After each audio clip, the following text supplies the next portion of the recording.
all you wisdom seekers. I am here with a very, very, very exciting guest. I have Joan Price sitting here in front of me. Welcome, Joan. Thank you so much, Becca. And Joan is an advocate for ageless sexuality. You guys, we are talking about sex today. Joan, are you ready to talk about sex? I am always ready to talk about sex. That's what we like to hear. Okay, so Joan Price is the author of 8 books, but 3 on senior sex. And those books are Better Than I Ever Expected, Ageless Erotica, and Naked at Our Age. And she also has a blog called Naked at Our Age. Quite a mouthful. So, Joan, how did you get into the topic of senior sex? I was a high school English teacher, but I switched topics, I switched professions to become a health and fitness writer. And that was because I was almost killed in an automobile accident, but that's probably another story for another time. Mm-hmm. So I was happily a health and fitness writer and speaker for many years. And then at age 57, I fell in love. I fell in love with the artist Robert Rice, who was then 64 years old, and our relationship was so exhilarating, so exciting, so fulfilling, and really, really sexy.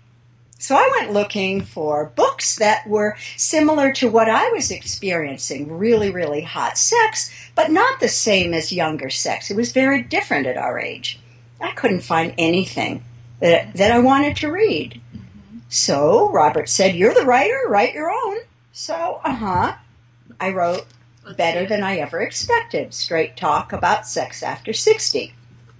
And the reason was to celebrate the joys of senior sexuality, because people weren't talking about that. Senior sex was either invisible or people thought it was probably best not even talked about, so awful.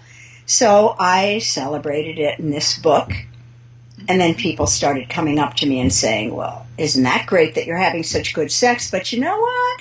I'm not." And they would tell me, just whether I knew them before or not, they would just start spilling their stories about what was going wrong in their sex lives and why it wasn't better than they ever expected.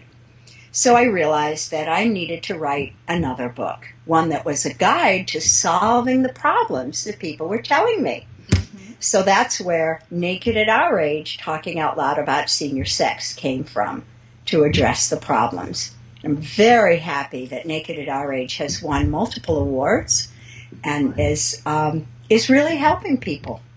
So let me ask you this. What's one of the biggest misconceptions the general public has about senior sex and seniors have about senior sex? Well, you're right that we seniors have our own misconceptions. The general public one is what I call the ick factor, which is this idea. Ew, wrinkly people having sex? Ick! Don't la la la la. They think it's just pathetic or ludicrous, or they just don't want to know about it. I know. So I'm on a mission to normalize senior sex and bring it up. I mean, everybody at every other age talks about their sex lives. We can talk out loud about ours too, huh? Yes, yes, you can. And Joan has and I a great do. Your blog. Your website is joanprice.com, but you have a blog that you talk about all of this. I review sex toys for seniors. Mm-hmm. I talk about all sorts of issues and topics about senior sex. That's at nakedatourage.com. Easy to remember if you remember Naked at Our Age. And can you define sex for us? Because it's not just, you're not just talking about partner sex, are you? I'm not. I'm not just talking about partner sex. Within sex, I'm not just talking about intercourse.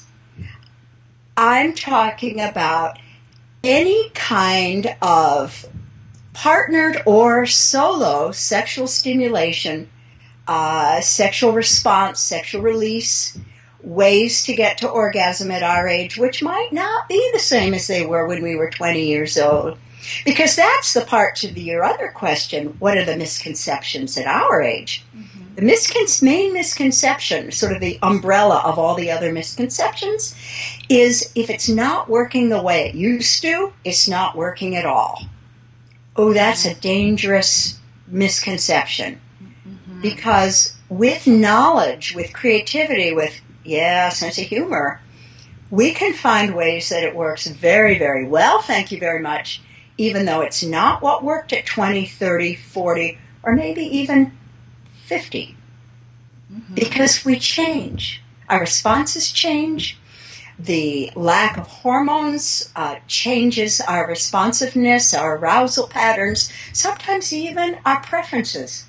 Sometimes what we liked before, we're indifferent to now, or it's even irritating.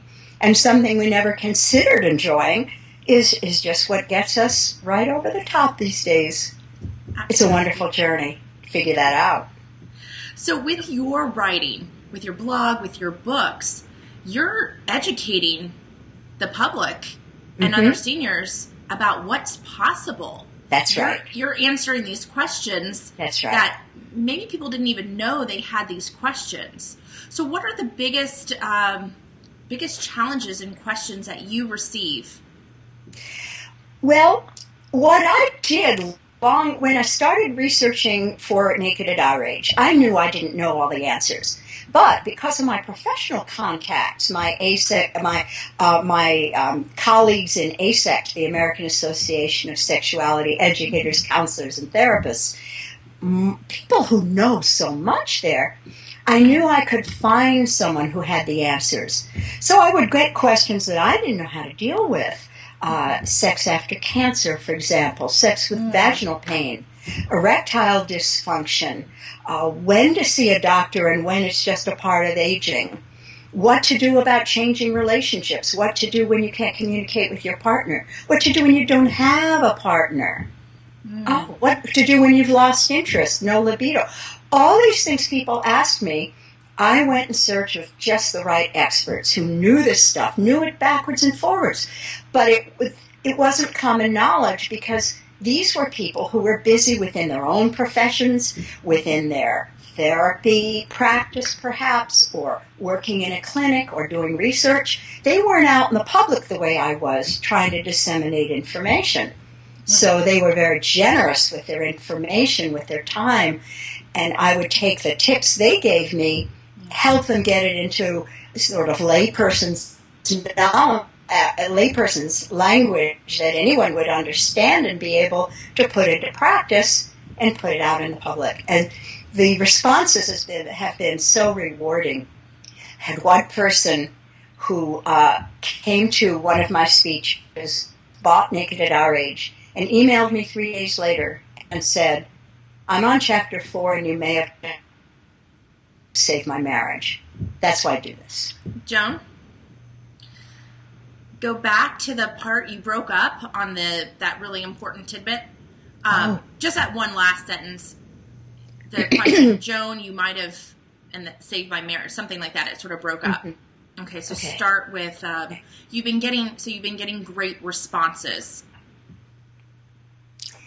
The responses I've been getting to Naked at Our Age and to the information I disseminate in other ways has been so rewarding.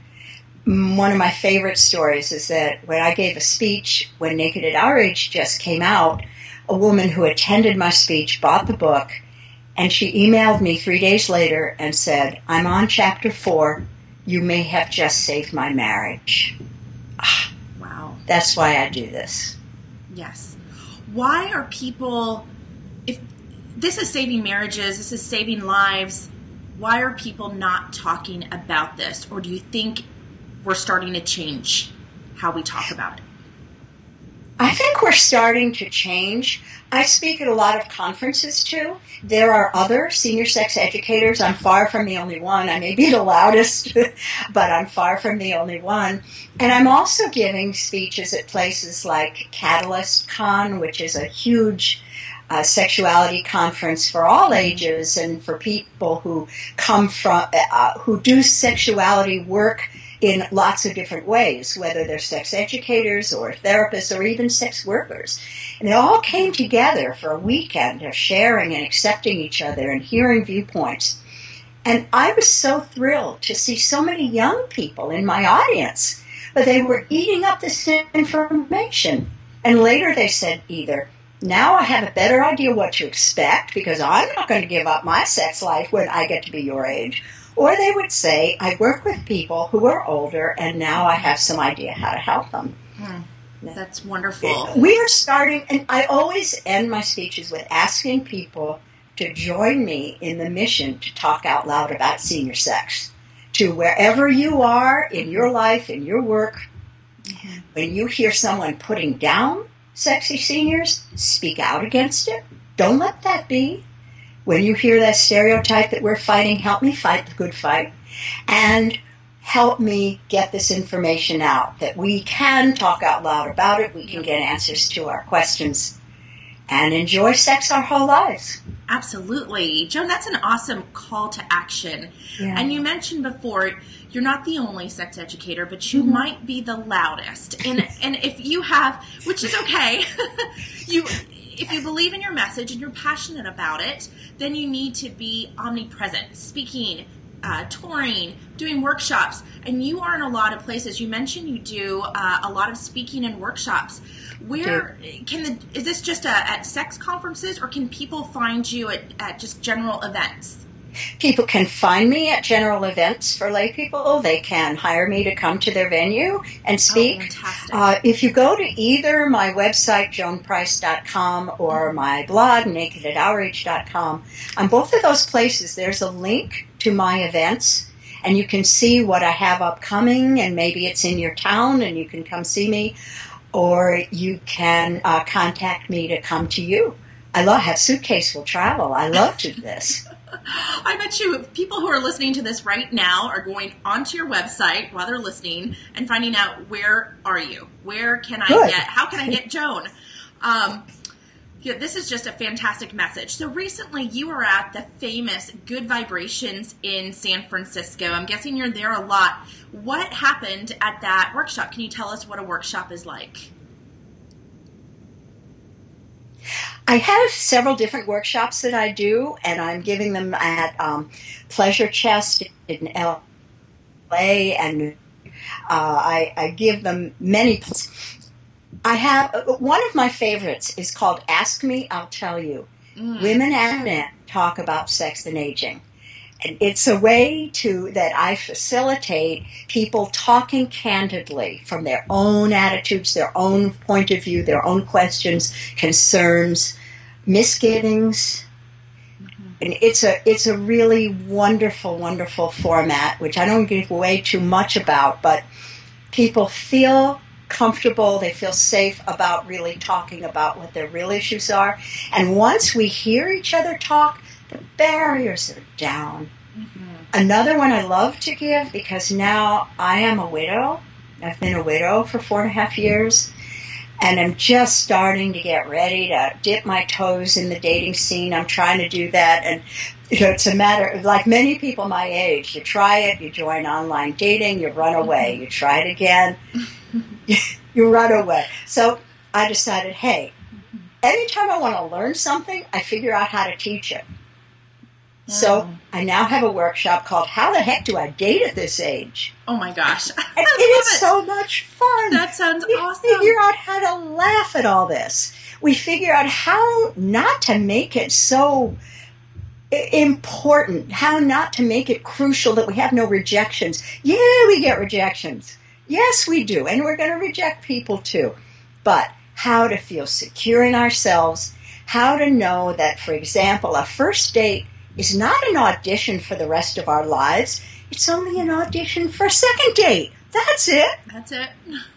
And also, to quote Dan Savage, who is one of my favorite sex educators, I had the privilege of being on his podcast, yay. Excellent. He said, every relationship fails until one doesn't. And every time I bring that up at my workshop, people go, oh, okay then. And there's this sigh of relief, this huge exhale around the room. because we tend to think, oh, I'm being judged, and if it doesn't work out, I've invested so much. No, you don't have to invest so much. Just be you, be honest. If you don't make up lies, you don't have to keep track of your lies. I mean, really, Really? this is so important. Tell the truth about your age. Tell the truth about your weight. Tell, and as long as I'm telling people how to date here, don't wear sunglasses in your profile photo. Don't. Really? Is that really happening? Yeah, like 50, 60, 70% of the time. Hello? Why are people I'm going to show how fit I am on a bicycle with sunglasses and a helmet. I see nothing except your teeth.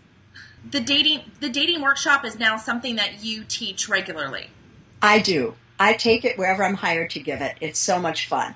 Okay, you guys have to hire. Like, this is entertaining, and I'm lucky enough to have you right here in my home office. But this is a huge need in working with seniors. One of the biggest challenges that I found is